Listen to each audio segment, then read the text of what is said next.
সুপ্রিয় শিক্ষার্থীবৃন্দ, 5 মিনিট ক্লাসের পক্ষ থেকে তোমাদের সবাইকে জানাচ্ছি আন্তরিক শুভেচ্ছা অভিনন্দন। আজকে আমি তোমাদের সাথে একটি গুরুত্বপূর্ণ টপিক নিয়ে আলোচনা করব, আর সেটি হচ্ছে তোমাদের একটি কমন টপিক। সুপ্রিয় শিক্ষার্থীবৃন্দ, আজকে আমি তোমাদের 5 মিনিট ক্লাসের পক্ষ থেকে তোমাদের সবাইকে জানাচ্ছি আন্তরিক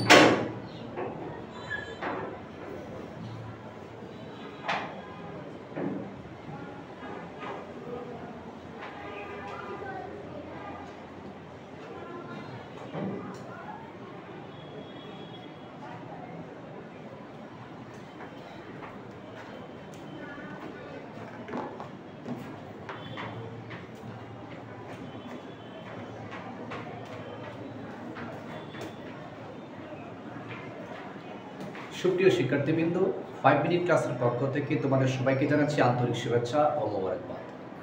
আজকে তোমাদের সাথে আমি একটি কমন এবং ইম্পর্টেন্ট টপিক নিয়ে আলোচনা করব, যে টপিকটি তোমাদের সকলের কাছে পরিচিত, আর সেটি হচ্ছে sentence.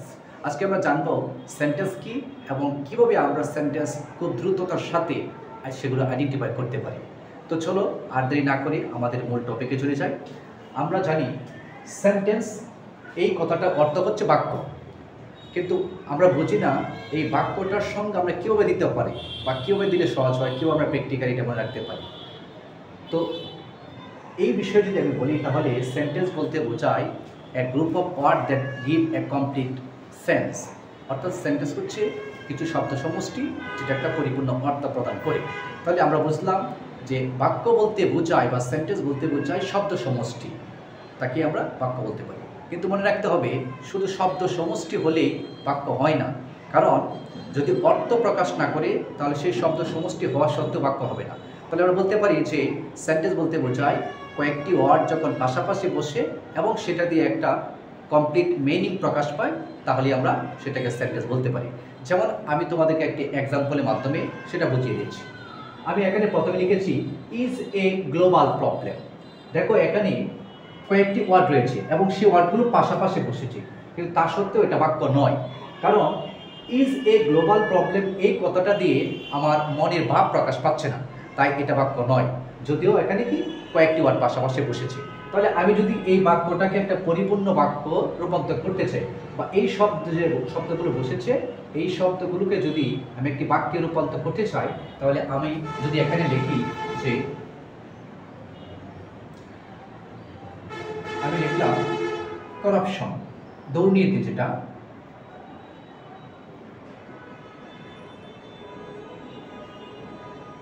Corruption is a global problem. এখন দেখো এটা দিয়ে একটা অর্থ প্রকাশ পাচ্ছে। আমি এখানে একটা সাবজেক্ট দিলাম এবং এই সাবজেক্টটা দেওয়াতে এই বাক্যটার একটা পরিপূর্ণ অর্থ প্রকাশ পাচ্ছে। Corruption is a global problem, দুর্নীতি হচ্ছে একটা বৈশ্বিক সমস্যা। তাহলে এটা দিয়ে এখন মনের ভাব প্রকাশ পাচ্ছে।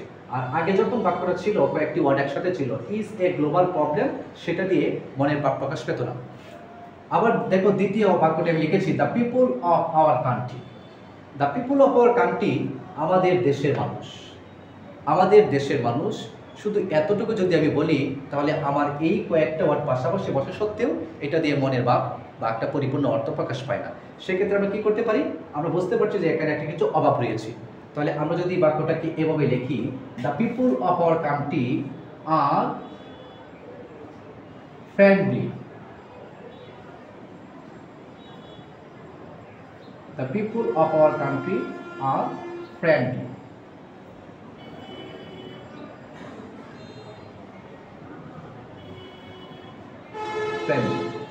আমাদের দেশের মানুষ খুবই ফ্রেন্ডলি।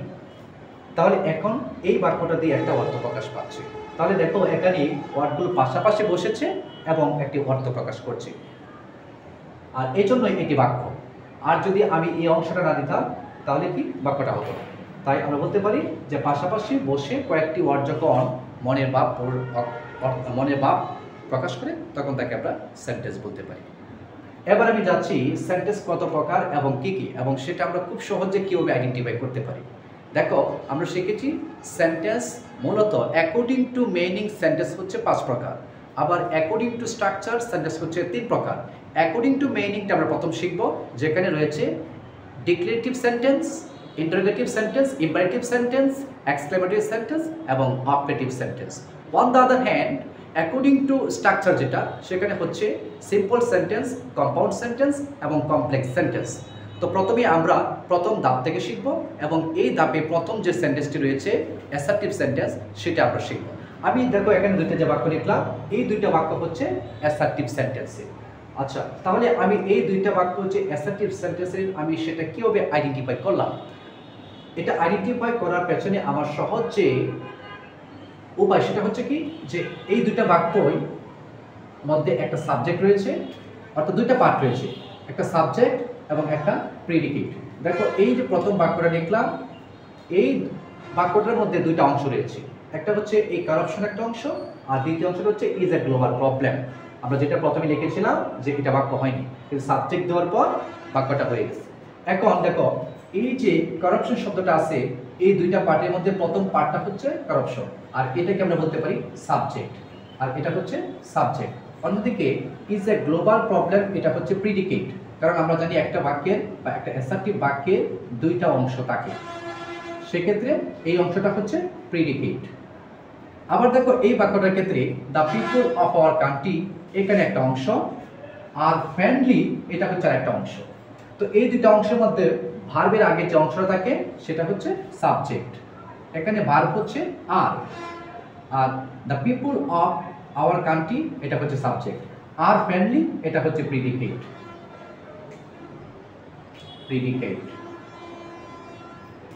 আচ্ছা, তাহলে অ্যাসার্টিভ সেন্টেন্স আমরা অ্যাসার্টিভ সেন্টেন্স দুটো एग्जांपल দেখলাম। এখন প্রশ্ন হচ্ছে যে অ্যাসার্টিভ সেন্টেন্স আসলে বলতে কি বোঝায় এবং এটা সহজে চেনার উপায় কি?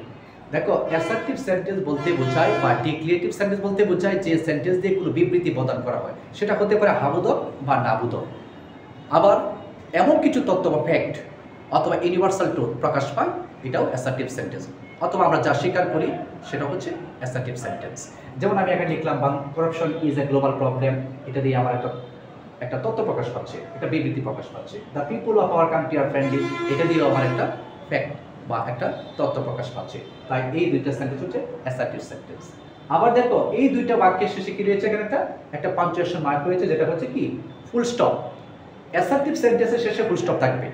আমরা যে 5 ক্যাটাগরি সেন্টেন্স শিখতে যাচ্ছি তার মধ্যে প্রথমটা হচ্ছে অ্যাসার্টিভ, এবং ওই অ্যাসার্টিভ সেন্টেন্স সর্বদা কি থাকবে, দুইটা অংশ থাকবে, একটা সাবজেক্ট এবং ভার্ব অংশ, এবং শেষে কি থাকবে, ফুল স্টপ থাকবে। তাহলে সাবজেক্ট দিয়ে শুরু হবে, সব শেষে ফুল স্টপ থাকবে, এমন বাক্যকে আমরা কি বলবো, অ্যাসার্টিভ বাক্য বলবো। আচ্ছা, এরপর আমরা যদি ইন্টারগেটিভ বাক্য নিয়ে আলোচনা করি বা এক্সক্লেমেটিভ সেন্টেন্স অথবা ইম্পারেটিভ সেন্টেন্স, অবজেক্টিভ সেন্টেন্স, সেক্ষেত্রে আমরা একটু বিস্তারিত পরে আলোচনা করব।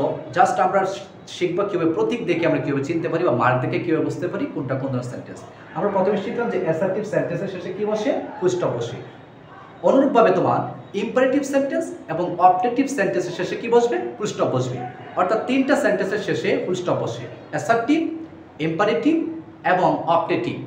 আর যে দুইটা সেন্টেন্স রয়েছে সেটা হচ্ছে কি, যে ইন্টারোগেটিভ এবং এক্সক্লেমেটরি। ইন্টারোগেটিভ সেন্টেন্সের শেষে বসবে কি, ইন্টারোগেশন মার্ক বা প্রশ্নবোধক চিহ্ন।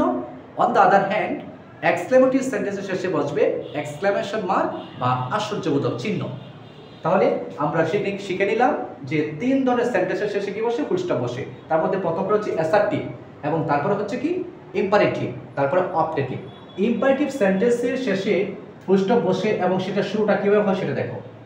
আমি যদি বলি watch the video,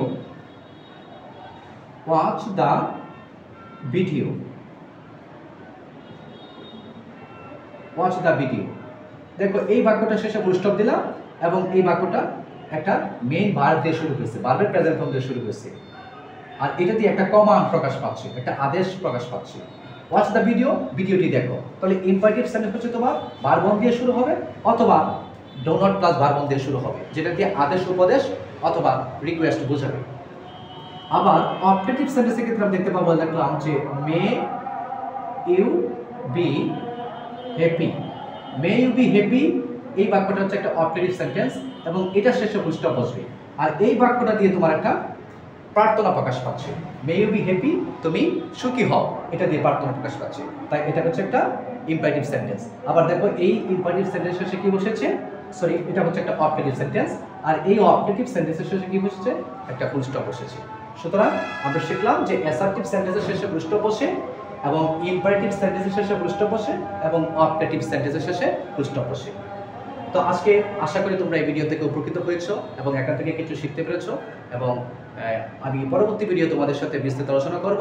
take care you and take care of you and your family. Good bye.